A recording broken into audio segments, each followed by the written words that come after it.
Welcome back sa ating FB page na Free Reviewers with Leonalyn, kung saan dyan kayo pwedeng mag-message sa atin.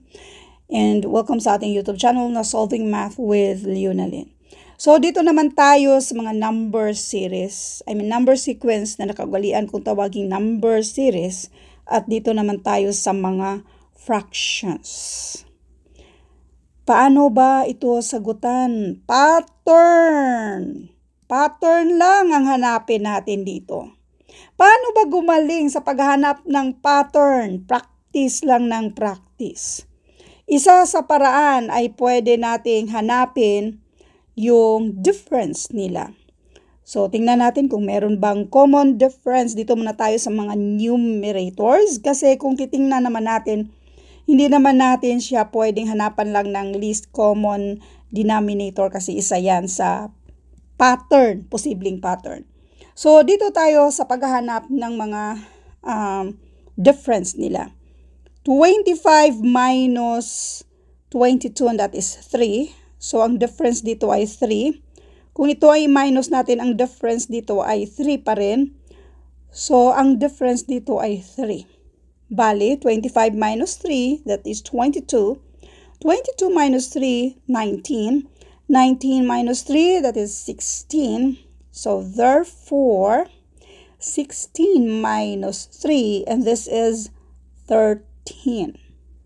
So, yung numerator natin, mukhang meron talaga tayong pattern na minus 3 at 13 yung numerator natin. Dito tayo sa mga denominator, kunin din natin yung difference dito.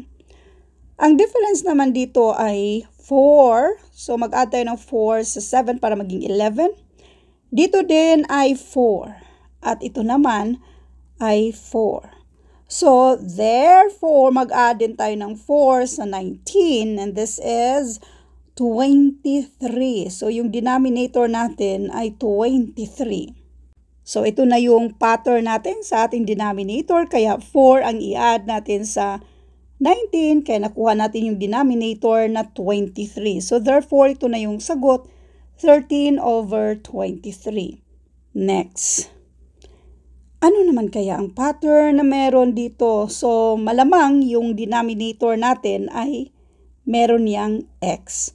So, focus lang tayo sa mga exponent. Laging tandaan kapag walang nakasulat na exponent, automatic yan 1 ang exponent dyan. So, doon lang tayo muna sa exponent sa x.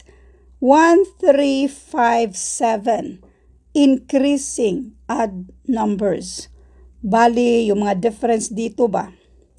2 yan siya. So, mag-add ka lang ng 2 sa 7 or yung next odd number sa 7 ay 9.